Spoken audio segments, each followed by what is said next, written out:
So his last brand, what he created with Adriano. Hi, Bo. Hi, Sandeep. Nice to see you. Same here. So it's midnight time out there. It's it's a little late. I had to make some coffee. Sorry, I'm late because we just finished the last panel a couple of 1 minute back only. So the supply chain today is definitely looking for ideas on how to be more into business, get this bigger part of the customer's order book. So I am sure you are going to give some very innovative ideas to them. You have been so innovative in your career. So I'm sure it will be an interesting discussion and presentation. So I leave the stage to you, and you can make this presentation, and I'm sure people, all the audience, will enjoy it. Wonderful. Sandeep, thank you so much. First of all, I'd like to congratulate you and just share how interesting the show format has been. Even just the previous presentation focused on post-COVID sustainability. It's incredible to see and hear insights from factory owners and suppliers, especially from Southeast Asia. So congratulations to everybody. All of the presentations, Stefano and Maurizio yesterday, Adriano yesterday. This has been a very interesting experience, and I'm honored to be a part of it. So thank you. We are honored to have you with us, and I leave you with the audience so that you can share your thoughts. Wonderful. Thank you. So thank you again, Sandeep. As you shared, I'm Bo Lawrence, founder of Ace Rivington and co-founder of Ace Gold Green. For those who are not aware, Ace Rivington is a premium men's and women's denim brand based in Santa Barbara, California. I also work as a large format private label supplier, providing end-to-end supply chain solutions for brands looking outside of their offices for creative development support. I've been making product for big brands all over the world for about 20 years now. My career actually started in design at Guess Jeans back in 2000, where I was fortunate to be a part of the team that took product from urban focus back into true jeanswear. After leaving Guess, I opened my brand, Ace Rivington. On the left, there's a photograph of our store opening, where I was fortunate to have not only the mayor of Santa Barbara for our ribbon cutting, but also Adriano Goldschmied, who joined me for the event. It was incredible. To the right, Amy Leverton of Denim Dudes and my design mentor, Silvia Ormacheca. In 2019, I was also very fortunate to be recognized by Sourcing Journal in their Rivet 50 index for denim retailers focused on storytelling. As Sandeep shared, I just recently launched a special side project directly with Adriano Goldschmied called Ace Gold Green. And we're running live right now on Kickstarter with our Type 1 tee. If you haven't seen it, the hemp and Tencel product that we've built working with Officina 39 is an incredible product and a great story. So check that out. So now what the presentation is focused on: how to get customer orders during a global pandemic and other times. Let's start with a story. So imagine it's 6 p.m. dinner time. Look at this picture. Everyone in this picture is smiling. Everyone seems happy. That is the goal. You have to plan to achieve the goal. This is a challenge my wife and I face every night with our children. What food will the kids eat? Any parents out there understand that this is a real challenge. Is it option number 1, red lentil dal? How about option number 2, fish and chips? Maybe option number 3, macaroni and cheese? Or option number 4, rice. If your kid wants red lentil dal and you give the kid red lentil dal, the kid is happy. If the kid wants red lentil dal and you give the kid fish and chips, the kid is not happy. Let's look at this picture one more time. And let's think about what's really important in this photograph. The only thing that actually matters is that mom is smiling. Mom is happy because the kids are eating their food, and that's it. Who cares about dad? So I took a global look at this dinner topic. My question was to friends in the world, what country do you live in or live closest to? America, India, Italy, England, Mexico? I shared this list. I said, from the list below, what's the number one food your kid would eat? Rice, dal, macaroni and cheese, fish and chips? What did I learn from this survey? Nothing. I didn't learn anything from this survey. Why not? I was hoping to see patterns. There are no patterns. Just because you're from America doesn't mean you like macaroni and cheese. Just because you're from Mexico doesn't mean you want rice, and so on. I guess the dal kind of worked out in India a little bit. What does this show? Every family is different. Every customer is different. Know your customer. Don't give them fish and chips if they want red lentil dal. There are no patterns. Know your customer. So that's our kickoff to how to get customer orders during a global pandemic and other times.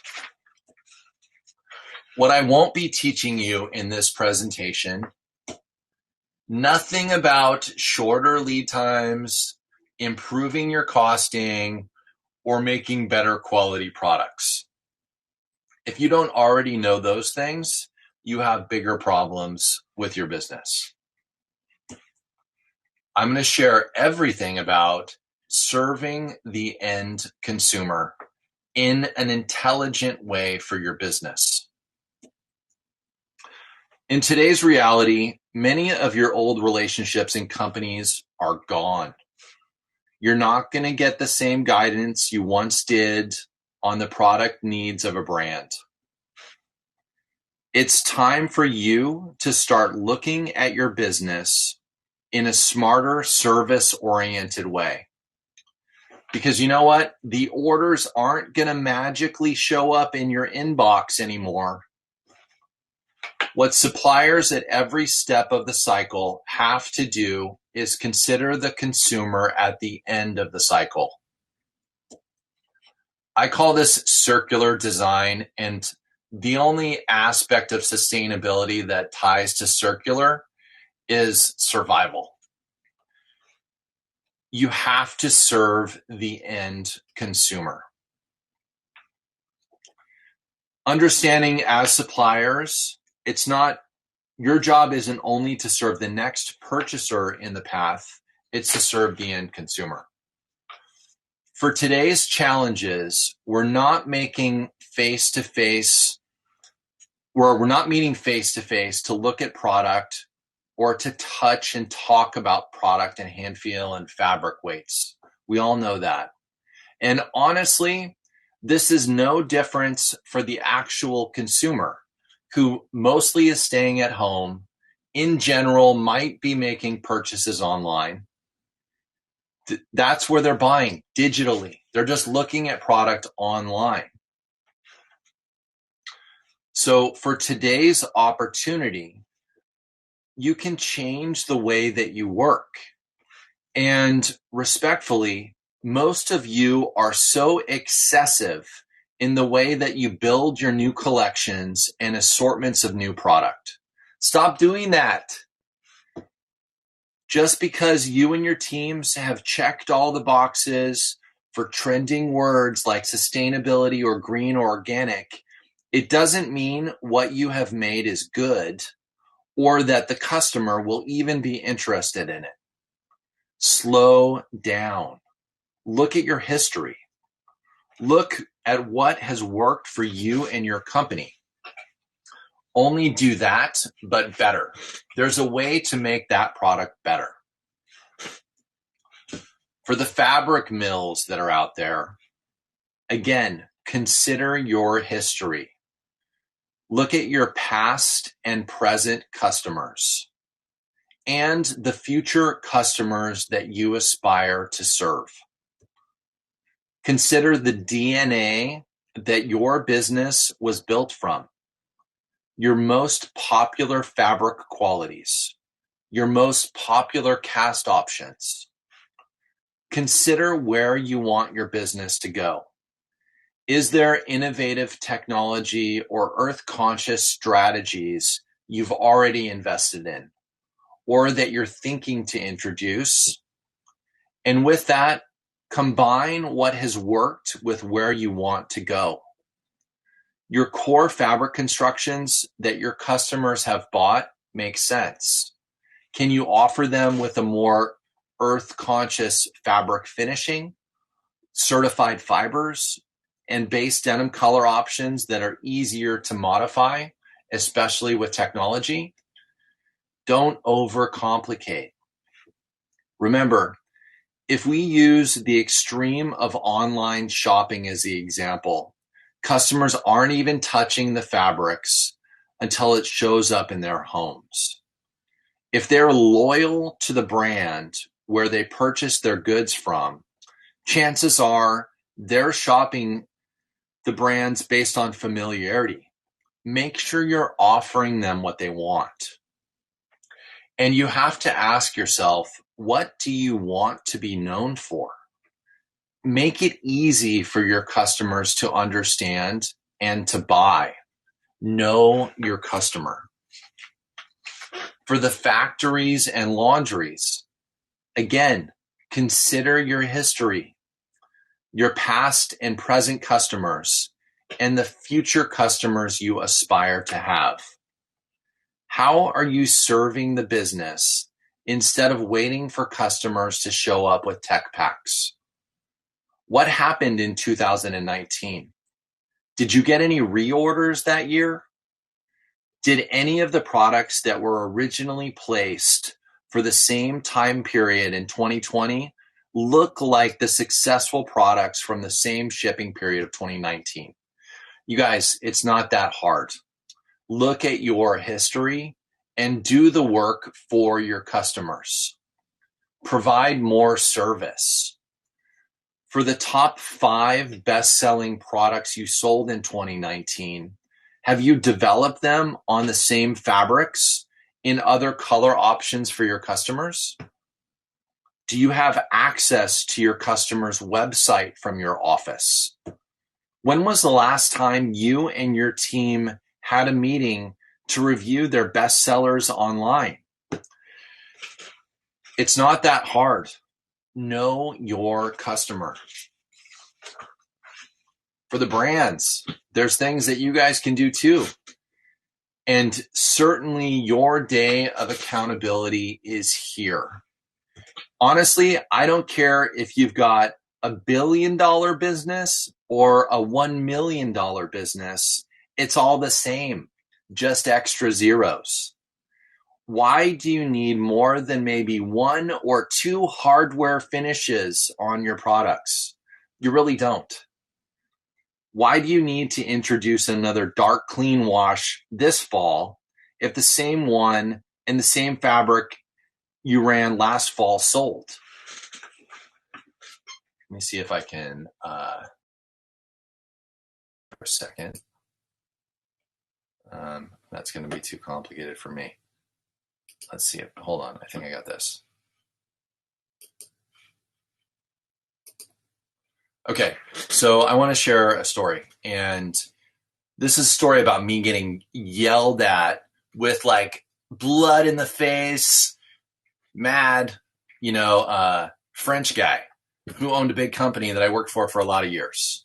So there was a point where we had to take all of the products that we had ever produced or that were on the floor in our business within a year for all tiers of the business. And all of the dark and the medium and the light washes were laid down together.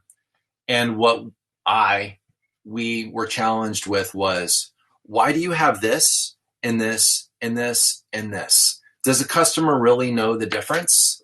And that was an incredible experience to understand the importance of making sure you're giving the customer a reason to buy everything. Don't duplicate, and there's no opportunity today to duplicate anything. The design team got fired, the product development team got fired, the fabric development team got fired. There's nobody left to do the work, so it has to be very focused. We understand the factories need to serve the brands with product in an incredibly focused way. The mills, the factories have to work for the brands, and everybody has to work for the consumer. The main point is you don't have to reinvent what's already been done. Okay, back to... So from a consumer standpoint,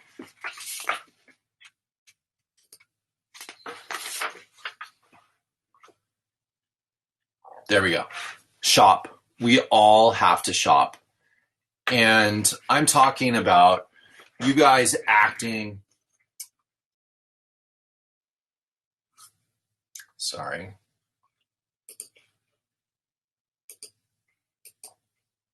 I'm talking about you guys acting as consumers for the brand. Everybody, all of us, whether we're the fabric mill, whether we're the sewing factory, the laundry, the chemical supplier, we all, if we really want the business, we all have to act as the brands. And we all have to shop. I'm not saying we have to spend money. What I'm saying is we need to be familiar with what the brand is doing. I understand globally there's a challenge for visibility over websites. We may not have access to the brands that we're serving from our country through the internet. Where we do have access? Instagram. And I don't care if you're 60, I don't care if you're 70, I don't care if you're 20.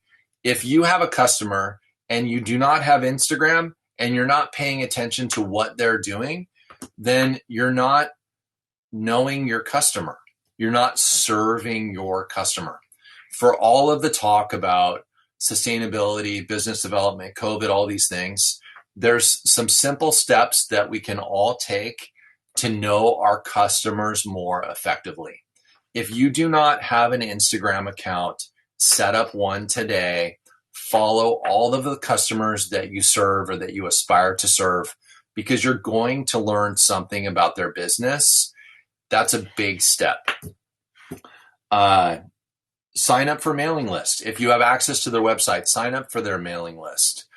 Be intimately familiar with what their pressures are and what the communication that they're sharing to the consumer is. Because you know what's going to happen? You're going to get to know them better, and you're going to get to know what they want better. Believe it or not, a tech pack showing up is not the same thing as receiving an email blast that, some big customer just sent out. You're going to learn how they're communicating with their consumer if you can get on that list. So again, follow Instagram, and don't think that you're not cool enough to be on Instagram. We're all cool enough to be on Instagram. So just get on Instagram, follow the brands. Be a modern consumer. You have to know your customer. And it's an incredible, challenging time. Obviously we have to be very nimble and flexible in the way that we approach business. If you don't know your consumer intimately, and if you can't begin to actually show them that you're thinking for them, someone else will. This is not, 1985. You have to be innovative. They need service and support. We all need service and support to be successful. So, for the same reason that we serve them, they serve the factories, they serve the mills with the orders that they place. Just, stop wasting, energy and effort and focus where you can. That's my big fancy presentation. And what I do want to share is that from a source standpoint, again, don't give them fish and chips if they want red lentil dal. Thank you very much. And from a micro consulting support perspective, between me and my friends that have either worked for or been suppliers to many of the brands that you all aspire to serve, we've put together a plan to be able to give you short, focused consulting support for questions that you may have, for guidance that you may need. So feel free to contact me with this information here, and I can put you in contact with folks who can help to guide you for whatever brand you're interested in approaching. For this opportunity, and it's such a pleasure to be a part of this presentation. Sandeep, I'm very grateful. Thank you so much.